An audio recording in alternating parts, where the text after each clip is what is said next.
feel like we've been on lockdown for about 12 weeks. If you think 40 hours plus working a week, we're only about the 10th of the way through to this idea of mastery being 5,000 hours. But let's try and do some shortcuts. Let's just think about how we get to this topic a bit quicker. So Paul Jewett-Harris, I lead a team of consultants at Lane 4. And actually, all of my life as a leader of this team has been virtual working. Quite honestly, it's a virtual team. We spend our time going all over the country, all over the world. However, not with a pandemic going on. So we're working virtually as normal. But of course, there's the added pressure. And I think we can't forget that part of the topic for today.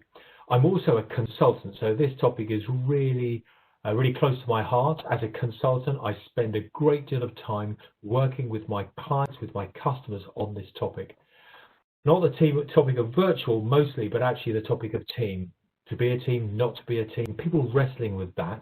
However, I think the lens of virtual working can actually be a benefit in some ways. So we talk about that maybe a little bit later. But I'm not on my own. Matt mentioned that we've got Ross Hunter with me, who's not next to me, but virtually. He's a fellow consultant. Ross, introduce yourself and tell me a little bit about why you're so interested in this topic.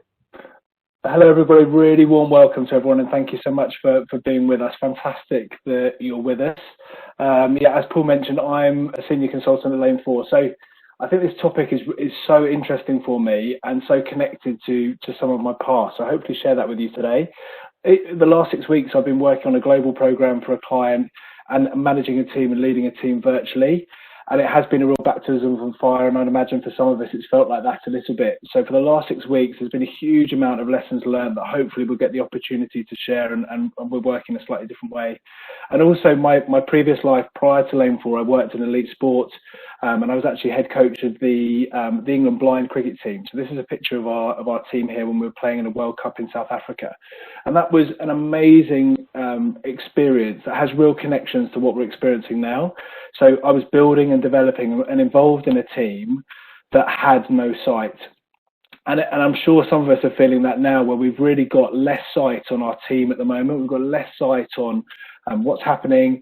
This team, the England blind cricket team, as you notice, you can probably see in that picture, there's a huge amount of trust required to work in a world where there is less sight. So I really want to tap into that today, and that feeling of we have less sight of our people, but how do we still operate and how do we still become high performing? So really excited about the next 30 minutes, Paul. Great, thank you very much. And so what is it that we'll be focusing on? Oh, just to be really clear, it's Friday afternoon. Please throw in any questions you want to, and we will seek to answer those questions. Use the chat box. However, we will talk about this idea about what makes a high-performing team. I'll be sharing a framework with you. And my suggestion is that as we're going through each of these elements, you maybe even start to score yourself against them. And don't get too distracted, but maybe think about it to yourself, how do I rate on that? And perhaps the killer question is to ask yourself, if my team were listening to this, what would they say? So how would I score myself? So that's a little bit about the high-performing team. And then we're also going to have a look at what are some of those key elements that maybe don't get attention in our current situation. So we thought rather than focusing on the things which are fairly obvious, we'd focus on something if you like, that would be a bit different. And also then the interaction between those things. So that's what we're going to be focusing on this afternoon. But I really encourage you, get your fingers moving on the keyboard and ask some questions as well. So let's start by looking at a framework which will help us to think about this idea about being a high-performing team. And I'm going to briefly run through each one of these elements, and then we're going to pick a couple to bring to life. So the first thing we're going to talk about is this idea about team process. So this is really what the team does that allows it to sort of adapt in a highly changing world market. And this is about sharing information, this is about distributing workloads, and this is about anticipating the needs and actions of other team members. And so I think what's really important here in this idea of team process is in the absence of people being together regularly and bumping into each other, to what degree do people sort of start to work in their own way, to start to maybe divert from the ways that have been agreed, and actually then you have a whole bunch of sub-processes that happen, sub-connections. You then have duplication and inefficiency. So the question for you is to be thinking about to what degree is there clarity, is there agreement, Are people agreed on that? So that's the idea about team process. The next one, which is one we're going to do a deep dive into a little bit later, is this idea about team mind. And this is really about the shared thinking that goes on within the team. This is about making sure that, if you like, people understand how each other works best, how much they know each other. So I was thinking about this, and I can think of all sorts of sports examples, but what I do know is that sometimes I'll be working with a team, and sometimes we'll be having a conversation and they'll just look at each other. Topics come up, they just look at each other and ask what the question is. They know exactly what each other's thinking. And I think in our current environment where we find medical teams, they have a team, they know they have shared mental models of way of working. What can be a challenge is when you have new members of the team who feel maybe subtly disconnected from that and not included within that. So that's the idea about team mind, this idea of shared thinking. And how do we get that in a virtual world? The team emotion is really about how team members feel about each other and about them as part of this team. And this, if you like, starts to determine how people will behave and therefore how they will perform. And what I'm thinking about here, I'm thinking about levels of trust, and obviously then linking about how they feel engaged with the team. And critically, that might be about how conflict gets resolved, which enables better decisions. We know that conflict needs to exist in order to get a better outcome, but that's often about topic conflict, that's about subject conflict, hopefully not about individual and personal conflict. The next one is this idea about team edge right at the core of the framework. And this is about the ability of the team to perform under pressure. In other words, when tough times come along, to what degree are they able to respond and perform in difficult circumstances? The degree to which they maintain their confidence, they remain determined, and they can be controlled under pressure. Now, we know that teams that do this well can have a positive momentum. They can actually spiral in a positive direction. But we know that teams that don't and are unable to do this will then spiral and things seem to get from bad to worse. And the final one is the one that just wraps right the way around the edge. And this is team leadership. And this is not only about the formal, but also about the shared leadership. It's also about the ability to be really clear in direction, that is where we're going, the ability to provide the appropriate level of support to enable performance, and also the appropriate level of challenge in order to be able for the team to be able to perform really well. Now, we know we've chosen this idea of leadership because it can be pretty tough. We know that leading in a virtual world is tough because we can't see what's going on. Some of the things that we lean on are taken away from us. It also challenges our perception of ourselves. We might have an identity which is about being in the workplace, about being with our teams, being able to see and to respond. And we also know that as leaders, we're often dealing with what is far from agreed and far from certain. And I think you'll all agree that in the place that we find ourselves in now, that is bordering on chaos. We're almost in a place where it is so far from agreed and so far from certain, it is very difficult to operate as a leader. So the two topics we're going to deep dive into, the team leadership and team mind. Ross, over to you. Brilliant. Thank you. Thank you so much, Paul. Thank you as well, Lyndon, for sharing a question with us that we'll pick up at the end of the session, if that's okay with you. And again, we just ask you, we know that teams are very complex things. And I think the high performing teams framework gives us an opportunity to have a really, really good lens on our team. So what I'd like you to do now is just have a quick reflection on where you think your team is now based on the framework compared to where it may have been 6 months ago when we were probably working remotely slightly less. So where is it now? What are the differences? And maybe start to pick out a strength. What is it that you're doing well as a team currently based on the framework? And what is the opportunity? Is there an area for opportunity? So I'd encourage you to reflect on that and share in the chat if you feel free to as well. But I think the framework gives a really, really good opportunity to really reflect on our team and where we think we currently are now. And we do, Paul and I believe there is some great opportunities within working remotely and how we start to master that. So what we want to do is dive into maybe a couple of areas within the framework rather than the whole thing, a couple of areas that we maybe think are really timely now that aren't maybe about what's happening as the crisis kicks off, but what's happening now about remote teams. So firstly, what I want us to think about is, as we go through this, it's just a couple of areas we're going to really focus in on. Let's focus in on team leadership. And what do we know about leaders? Leaders have the ability to create vision, to create support, and create challenge. There's those three key elements.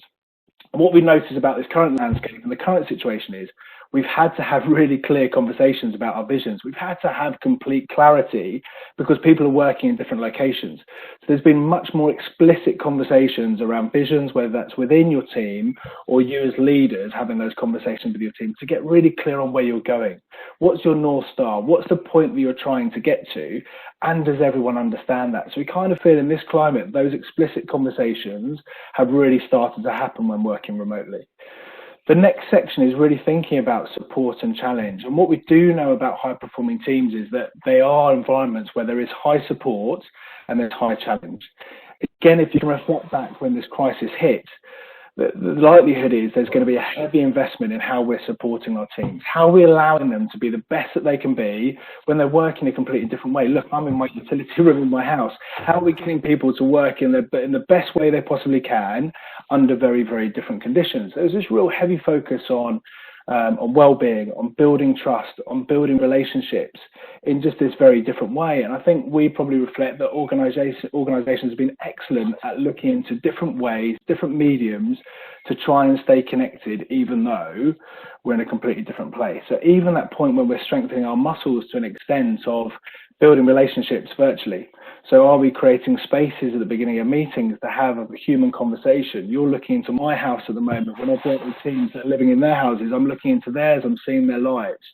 So we think as an area at the moment, support is something that's been heavily invested in. It's been right on our agendas and it's gone incredibly well. So there's a lot of resources out there that will be able to support that. But where we really want to try and focus in is just try and think about it in a slightly different way. If our support is high, we're going to need our challenge to be high. And we're not talking about necessarily the challenge of the situation. We're talking about how we healthily providing challenge for our team so they can provide the best solutions that they possibly can. So what we're starting in particular to really, really notice is there's almost a shift in question. There's a shift in question from how do we need to be. So how do we need to be able to operate and to do well virtually and work remotely, to what is it we need to do? Because if we think about it, this is a time when organizations, we're needing to survive and we're needing to thrive. This is such an important time when we're needing to operate at our best. Paul, I think you've got a slight example on this, probably potentially from what we're experiencing at the moment that might give us a good lens on this shift in conversation from heavy support to maybe a bit more challenge. Yeah, I guess where I go, Ross, is that you know, it is totally natural that we appreciate that people are in challenging circumstances. They may be operating in a space they can't, wouldn't traditionally operate. They might find it very difficult with family commitments, and people may be being unwell. But this is going to be long term. This is we are likely to be doing this for a while.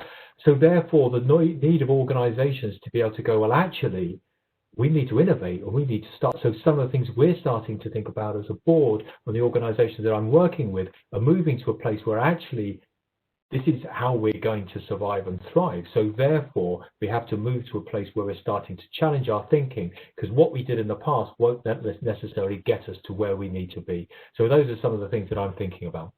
Brilliant, Paul. Thank you for that. And I suppose the analogy within this, if we think about maybe elite sport, you're thinking about an elite sports team turning up to probably one of their most important games, and the pitch being different, the ball being different, a different size. We're under new conditions at the moment when we're starting to work remotely and operate remotely.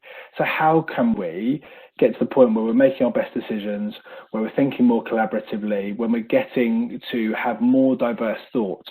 So that's where we think now, for us to be at our best, and this is about us being at our best in this new kind of gaze, new world, How can we do that? And that's where we think there could be a real heavy focus now in shifting towards the idea of challenge and starting to understand challenge. So what do we do know? That teams that are going to do this incredibly well, that will innovate, will make great decisions, will need collective thought.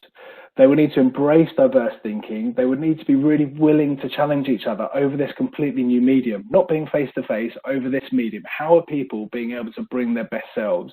And that's where we think as leaders, to master working remotely, there can now be a focus on you as leaders creating an environment where challenge is incredibly healthy.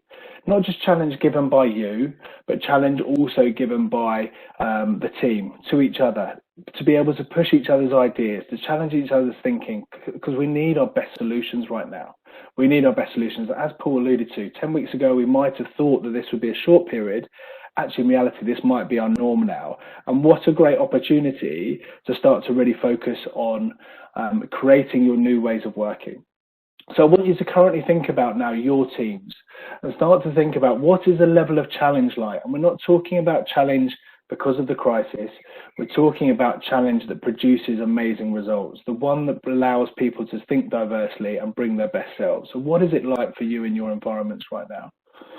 So let's just have a quick dive into thinking about why would we create an environment where challenge is healthy?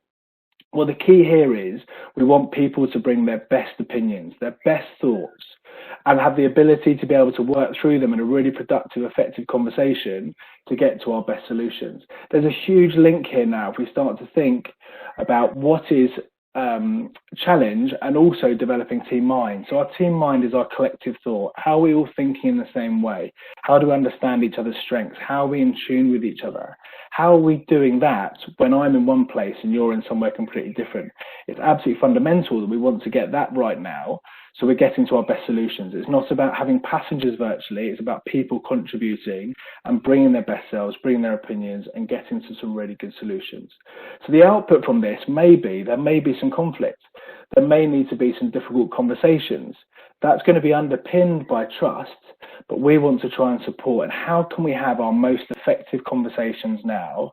And that's where creating environments of more challenge, where we have more diverse thought, where we're willing to share more, will allow us to go into this next phase. And what we're really excited about in this section is to try and give you an opportunity to think about some really practical things that we can do remotely that allow that challenge to happen as well as it may have done 6 months ago, as well as it may have done 12 months ago. How do we transition into an environment of high support, high challenge with a really, really clear vision?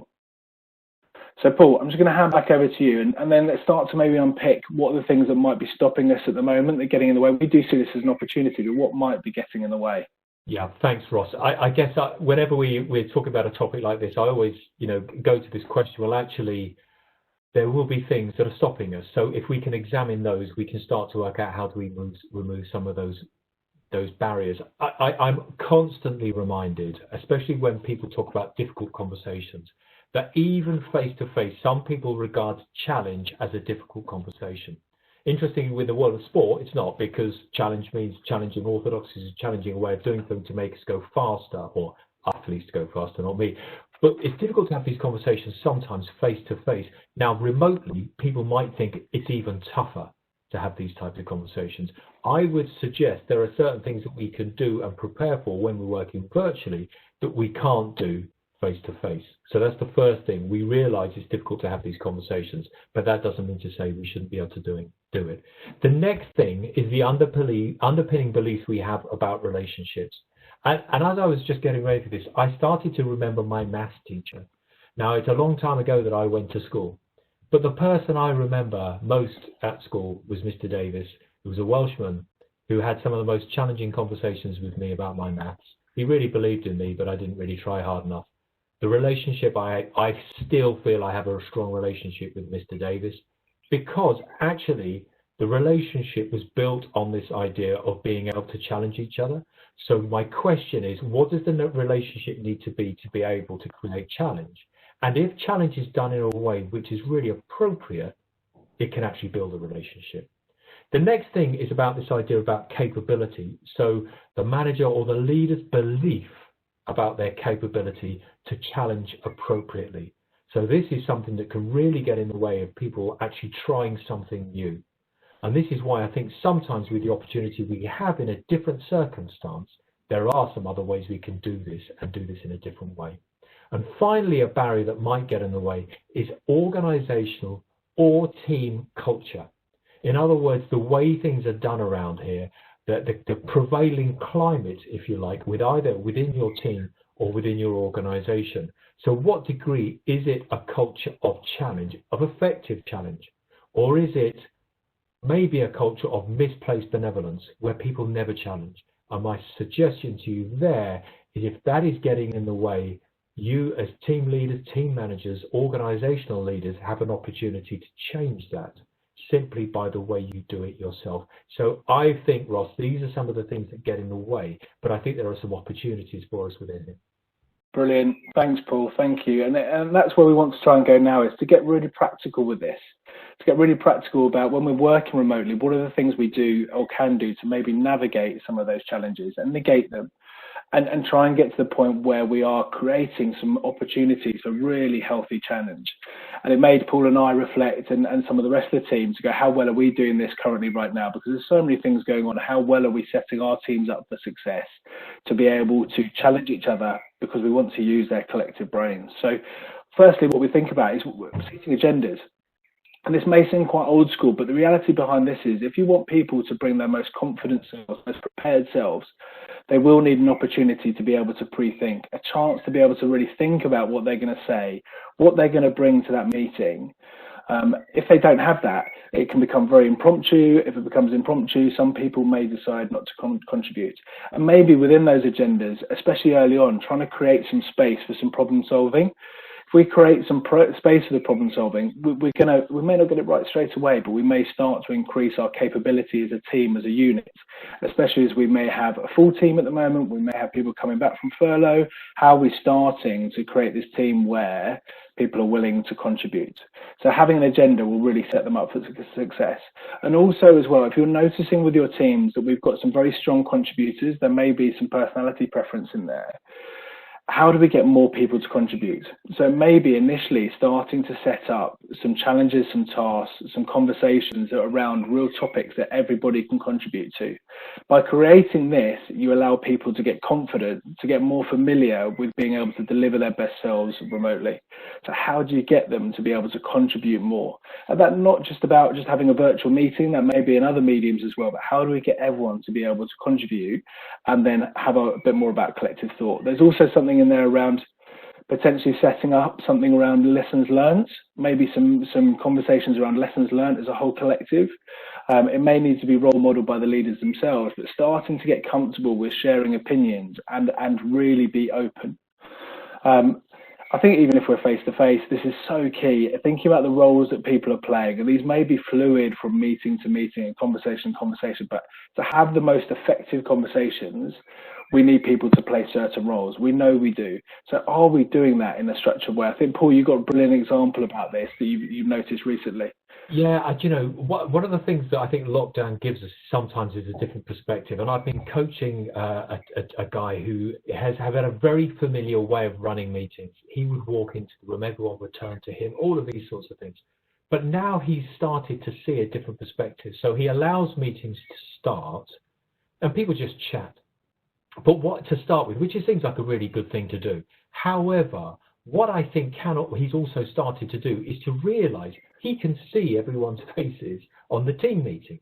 So he started to see that in a normal meeting we're side to side or face to face or whatever, but here you can see absolutely everyone. And what it's made him realize is that he can bystand more effectively. And we know often meetings are a series of moves, then opposes, move, then oppose. It's like a tennis match, really. But how often does a leader listen to what's going on and provide perspective and say, actually, this is what I think I'm hearing here, which is more about facilitation of a solution or of a conversation rather than leading. So we know that you have the move and oppose role, but what about the bystand role where we can say, this is what's going on? And then maybe the follower role who comes in to make action happen. So I think it's really important for us to think about, in this virtual world, what role do we want to play? There's something about the pace of these Teams meetings which allow us to think about that role and execute it more effectively. Yeah, brilliant. And there's some thanks, Paul. And there's some fantastic points coming through as well that we're noticing in the chat here. A really brilliant point from Wendy around how do we challenge when it's very difficult to see people's body language. It's really interesting, isn't it? Because I wonder whether sometimes when we're face to face and we're close, and we're in that kind of connection, sometimes how we miss things as well. Because we're almost, if we imagine a team of 4 or 5, probably honing into one person. Whereas at the moment, I can see Paul on the screen, I can see 2 or 3 other people. I think it's shifting to a different way of working potentially. But yeah, I completely get your point. It's a challenge that we're noticing as well, Wendy. So we'll keep on picking up on that.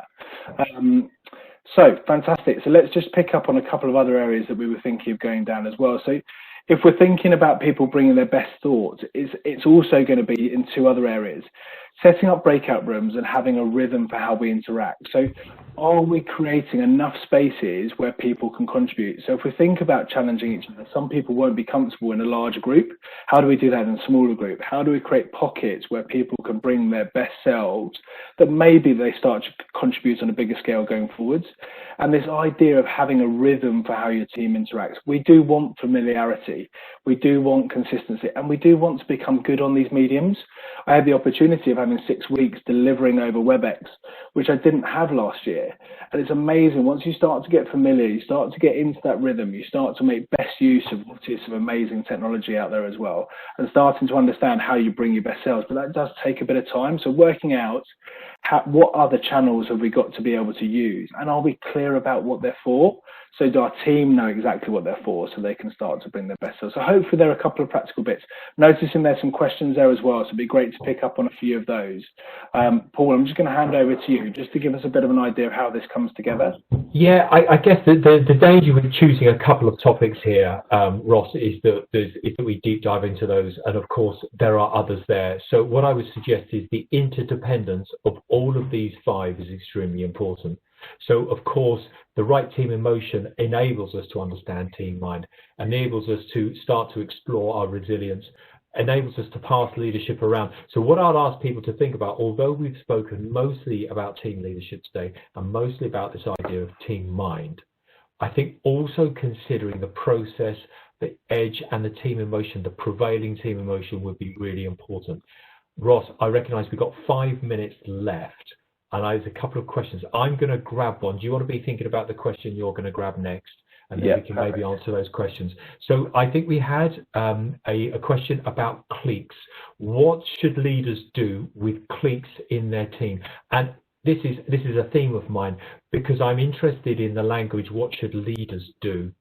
Because I think the idea of cliques is a manifestation of something. Something is happening, but the whole team maybe need to be in the solution for this. So just noticing and raising it and then having it as a question. I'm noticing to the team, there are cliques. What should we do about it? I am a great believer in passing the challenge back to the team, and the leader's role just noticing and then requesting the support of the team to be able to break that down. Because it could be there aren't cliques, who knows, but the best people to deal with this are the people within the team. I hope that doesn't feel like a cop-out, but that's my really strong belief. Ross, are you going to pick up one now?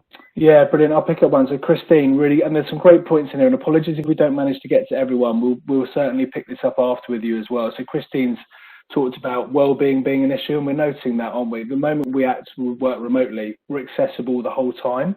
So the idea of, are people having enough breaks? They're going from back-to-back meetings, sometimes then actually getting into the evenings as well.